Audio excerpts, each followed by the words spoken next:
Assalamualaikum warahmatullahi wabarakatuh. Salam sejahtera bagi kita semua. Nama saya Ahmad Baihaqi dari Majawa 1A. Di sini saya akan memenuhi tugas ujian akhir semester dari mata kuliah Filsafat Umum. Baik, materi yang pertama yaitu filsafat abad modern dan pemikirannya. Sebelum melanjutkan, di sini ada beberapa poin.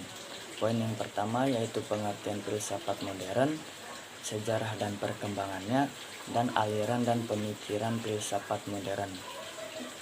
Nah, untuk poin yang pertama yaitu pengertian filsafat modern. Filsafat modern adalah filsafat yang berkembang di era modern dan dikaitkan dengan modernitas.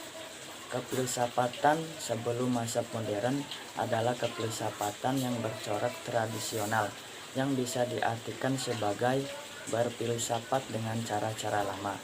Sebagaimana arti kata tradisional berbanding terbalik dengan arti kata modern yang bermakna sebagai sesuatu yang baru. Nah, untuk poin yang kedua yaitu sejarah dan perkembangannya. Dalam konteks sejarah filsafat, masa modern dimulai oleh René Descartes yang melopori gagasan-gagasan filosofis yang menekankan pada otonomi akal budi manusia. Kemudian masuk pada awal ke-20 dan 21, kemudian muncullah aliran-aliran yang melengkapi pandangan-pandangan sebelumnya atau merupakan bentuk baru dari aliran-aliran sebelumnya.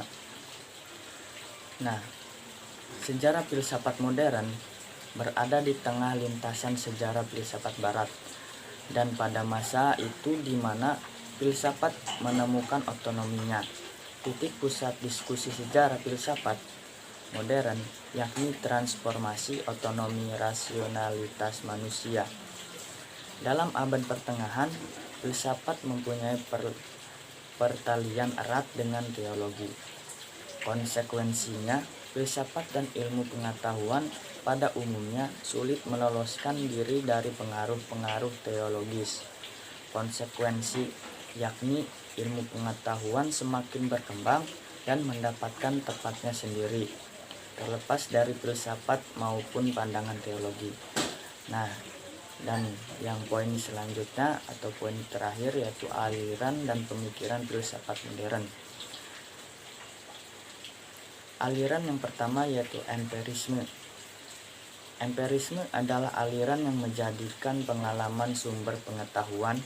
Aliran ini beranggapan bahwa pengetahuan diperoleh melalui pengalaman dengan cara observasi atau penginderaan. Dan yang aliran yang kedua yaitu rasionalisme. Apa sih itu rasionalisme?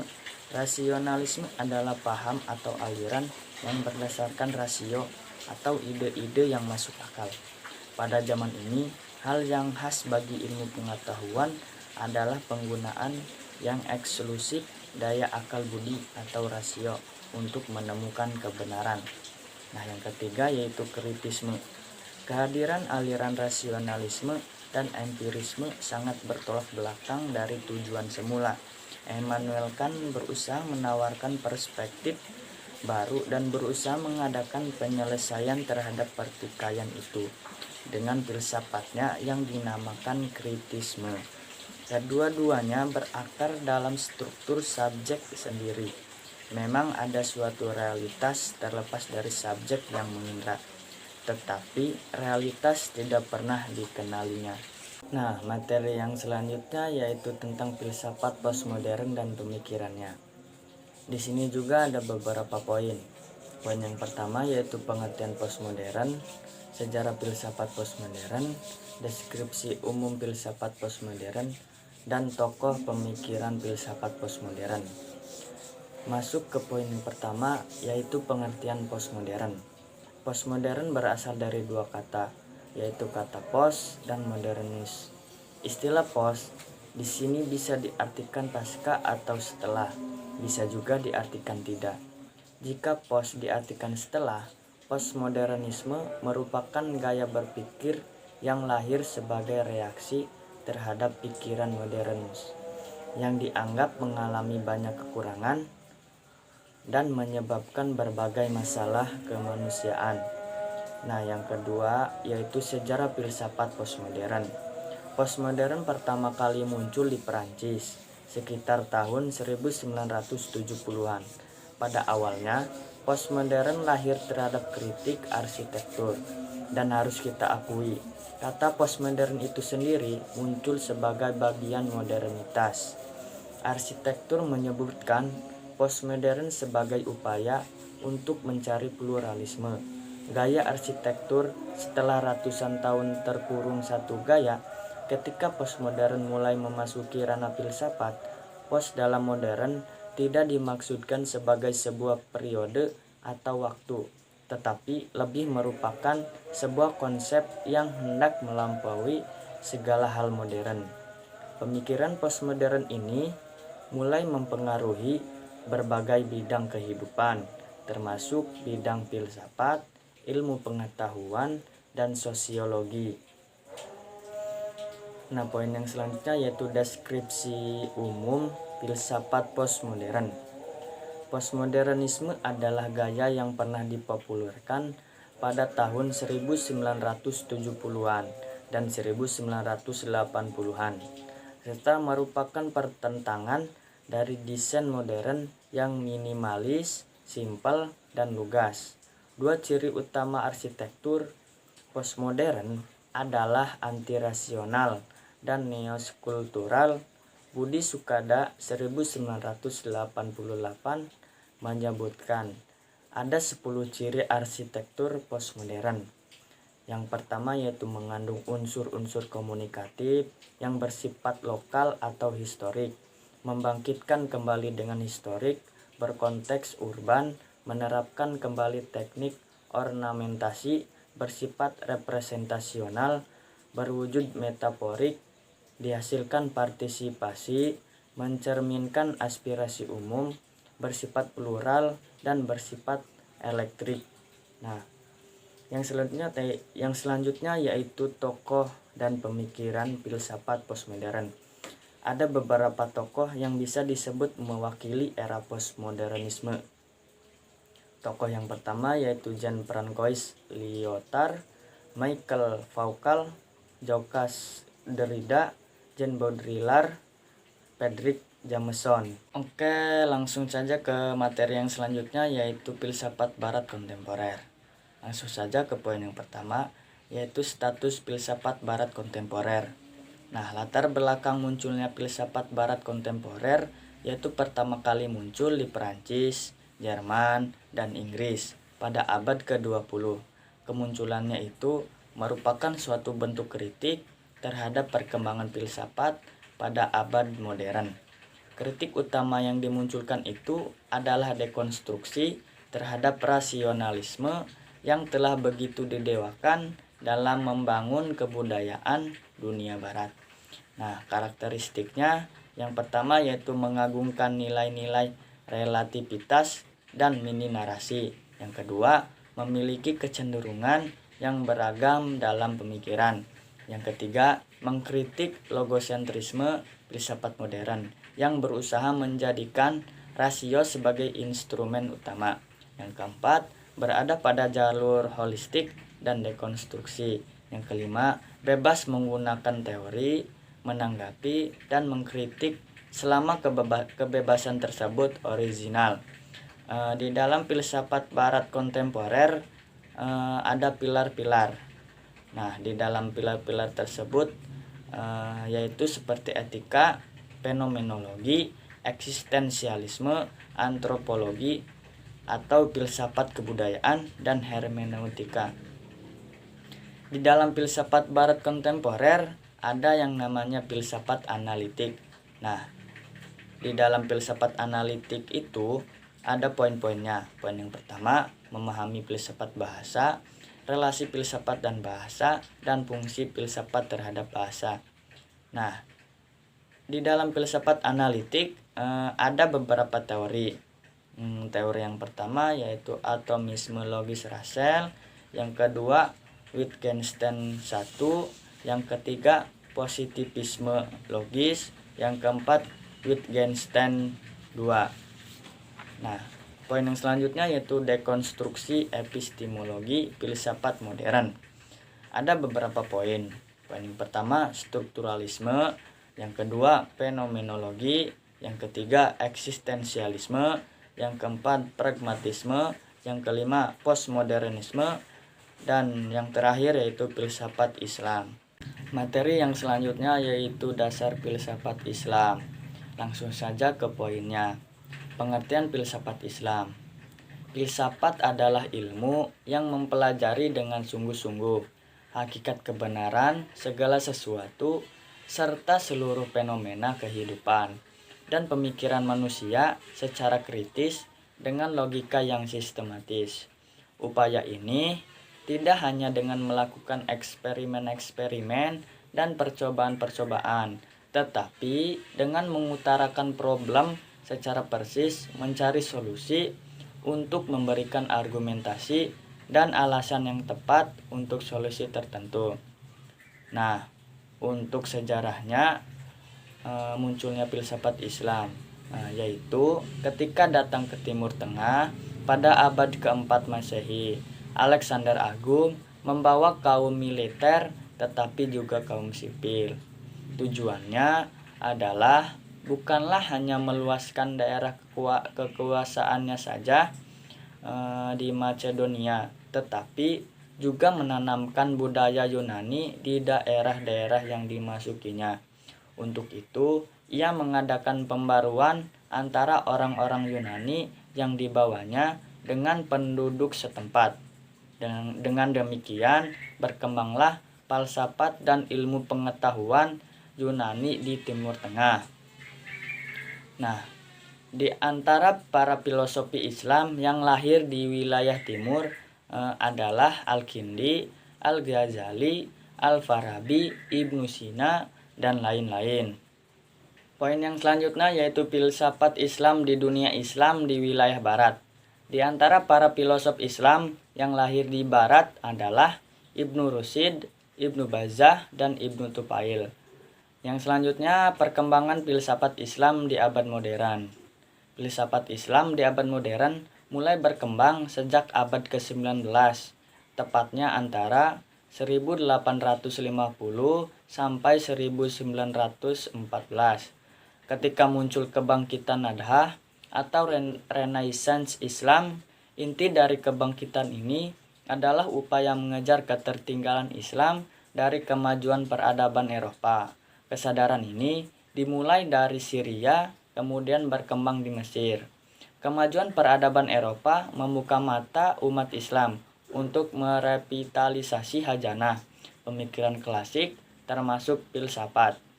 Kesadaran akan ketertinggalan tersebut tampak terefleksikan dari berbagai tawaran pembaruan yang dikemukakan oleh tokoh-tokoh Islam, yaitu Jamal al-Din, Al-Faghani, dan Muhammad Abduh. Menyebutkan bahwa ajaran Islam pada dasarnya bersifat rasional, sehingga ajaran Islam tetap relevan di dunia modern dalam menghadapi pemikiran dan kemajuan teknik Barat. Materi yang selanjutnya yaitu tentang filsafat Jawa. Langsung saja ke poinnya. Hakikat filsafat. Manusia di dunia selalu dihinggapi rasa keingintahuan.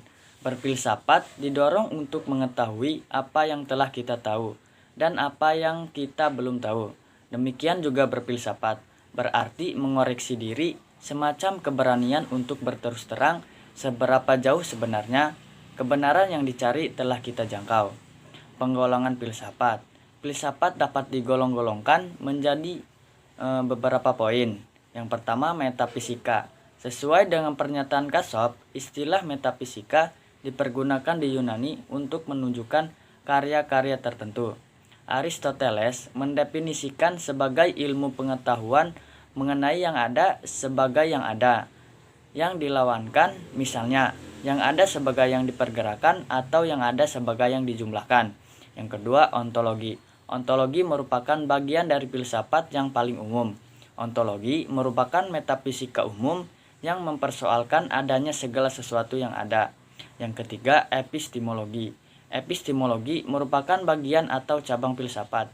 Menurut Driyarkara menjelaskan salah satu cabang filsafat tentang pengetahuan adalah logika yang memuat logika formal yang mempelajari asas-asas atau hukum-hukum memikir yang harus ditaati supaya dapat berpikir dengan benar dan mencapai kebenaran, serta logika material atau kritika yang memandang isi pengetahuan, bagaimana isi ini dapat dipertanggungjawabkan, mempelajari sumber-sumber dan asal ilmu pengetahuan, alat-alat pengetahuan, proses terjadinya pengetahuan, kemungkinan-kemungkinan dan batas pengetahuan, kebenaran dan kekeliruan, metode ilmu pengetahuan dan lain-lain.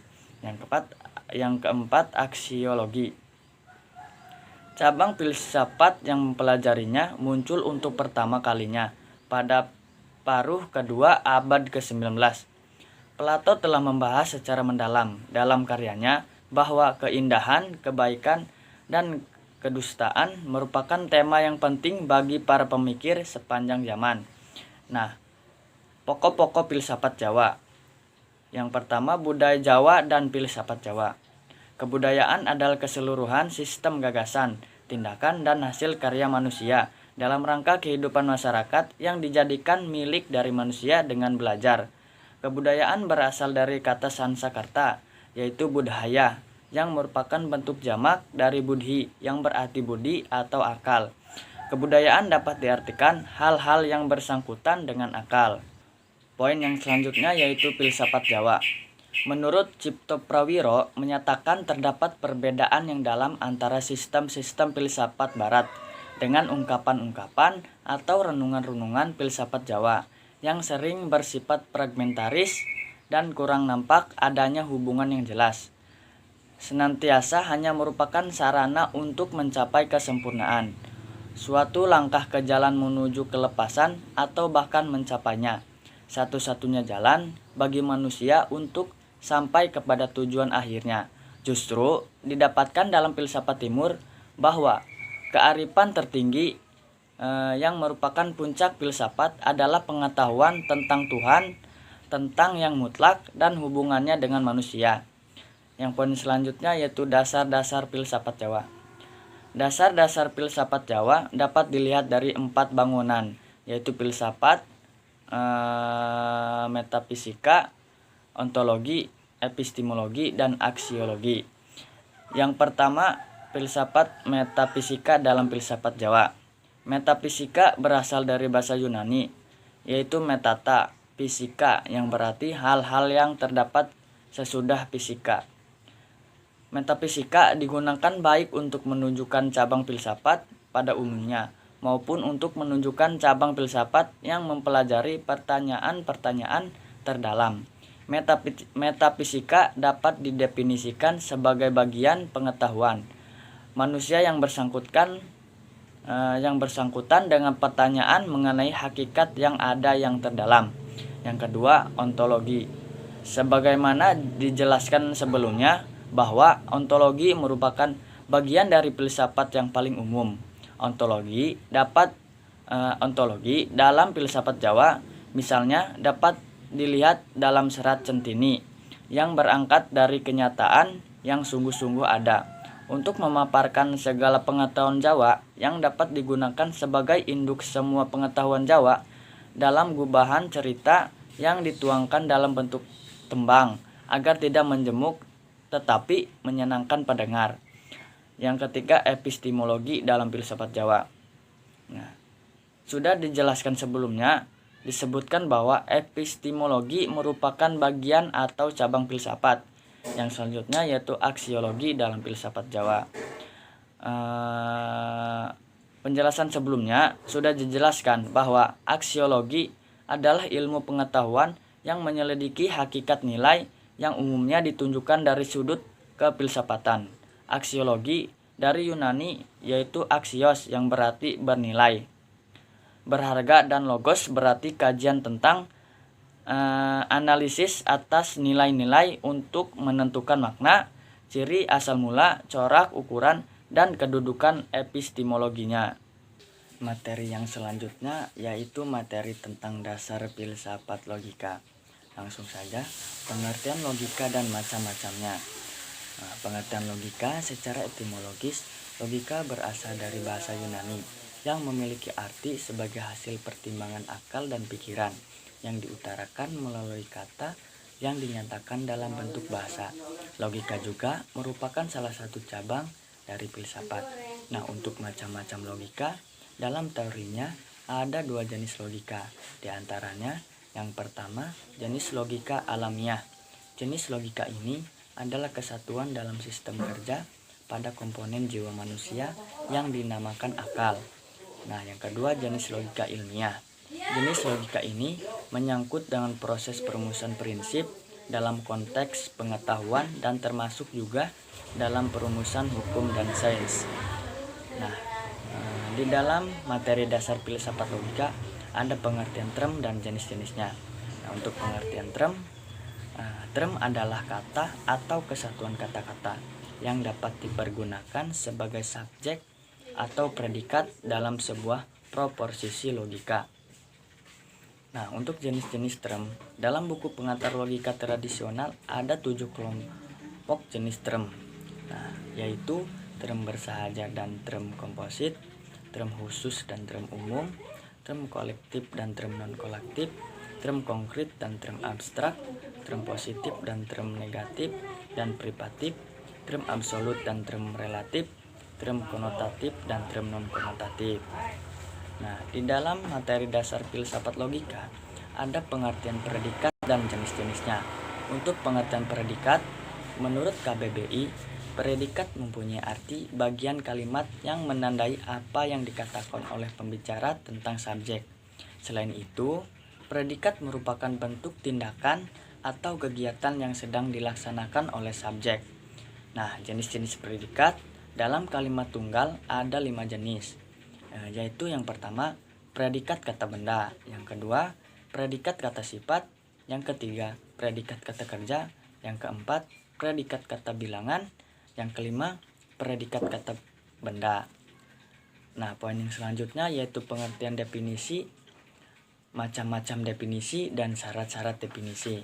Untuk pengertian definisi, definisi yaitu batas-batas pada sesuatu, menentukan batas, memberikan ketentuan atau batas arti. Nah, macam-macam definisi yaitu definisi nominalis, definisi realis, dan definisi praktis. Untuk syarat-syarat definisi, syarat-syarat pembuatan definisi menurut Bakri dalam bukunya Logika Praktis, Dasar Filsafat dan Secara Ilmiah, yaitu harus menyatakan ciri-ciri secara hakiki, harus merupakan suatu hal yang diberi makna, harus menghindarkan pernyataan yang memuat syarat yang diberi makna, harus terdapat dalam bentuk rumusan yang positif, dan harus dinyatakan secara tepat dan jelas. Nah, untuk tujuan dalam membuat definisi yaitu menumbuhkan istilah baru dan menambah perbendaharaan kata, menghilangkan ambiguitas, memperjelas secara teoritis, mempengaruhi tingkah laku, dan menjelaskan arti suatu kata. Nah, untuk materi yang terakhir yaitu tentang konsep hermeneutika sebagai metodologi interpretasi teks Al-Quran. Langsung saja ke pembahasannya. Memahami hermeneutika sebagai dialektika interpretasi teks. Makna dasar hermeneutika bukan teori yang dibangun oleh kalangan Islam, melainkan teori ini dibangun dan diadopsi oleh pemikiran kontemporer saat ini. Karena hermeneutika dianggap sebagai pencarian teks secara universal. Jika dikaitkan dengan Al-Quran, ternyata hermeneutika memiliki fungsi untuk menjelaskan dan mengungkapkan maksud kandungan Al-Quran yang berwawasan sebagai teks, sehingga memunculkan metodologi pengetahuan epistemologi dalam menafsirkan teks Al-Quran.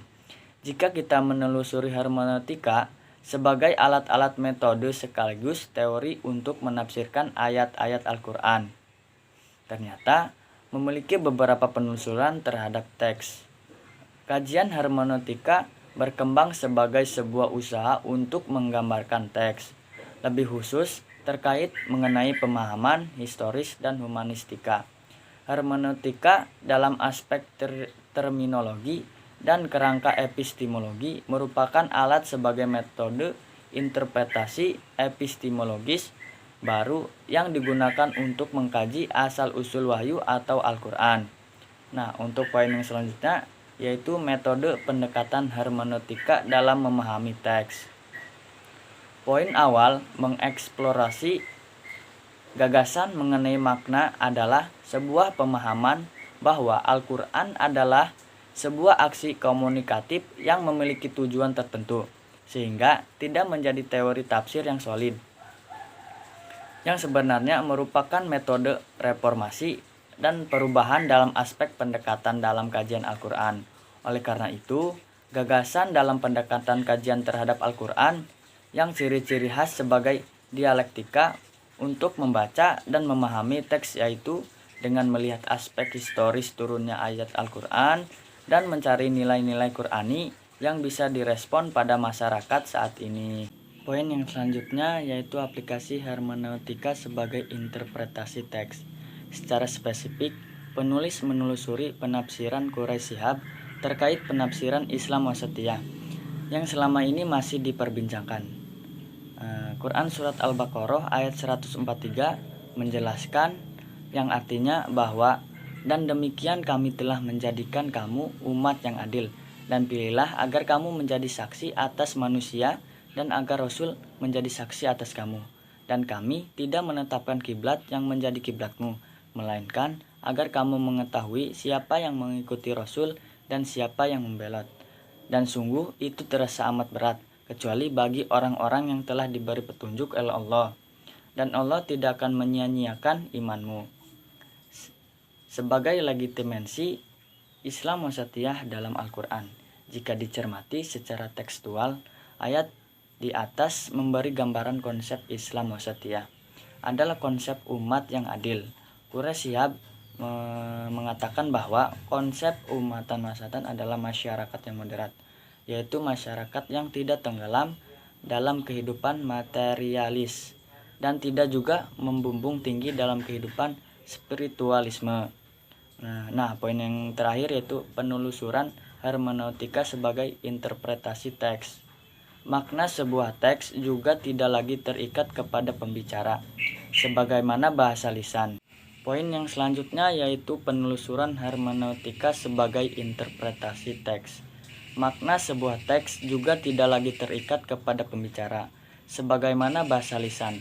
Apa yang dimaksud teks tidak lagi terikat dengan apa yang awalnya dimaksudkan oleh penulisnya. Hal ini bukan berarti penulis tidak lagi dibutuhkan, melainkan maksud penulis sudah terhalang oleh teks yang sudah membeku. Dalam menganalisis dan memahami maksud serta menampakkan nilai yang terkandung dalam sebuah teks, maka disinilah pentingnya kehadiran hermeneutika sebagai metode interpretasi terhadap sebuah teks. Secara singkat, dapat dikatakan bahwa hermeneutika adalah cara kerja yang harus ditempuh oleh siapapun yang hendak memahami sebuah teks, baik yang terlihat nyata dari teksnya maupun yang kabur, bahkan yang tersembunyi akibat perjalanan sejarah atau pengaruh ideologi dan kepercayaan. Mungkin hanya itu yang bisa dapat saya sampaikan. Mohon maaf bila ada kesalahan. Cukup sekian dan terima kasih. Wallahul muwaffiq ila aqwamit thoriq. Wassalamualaikum warahmatullahi wabarakatuh.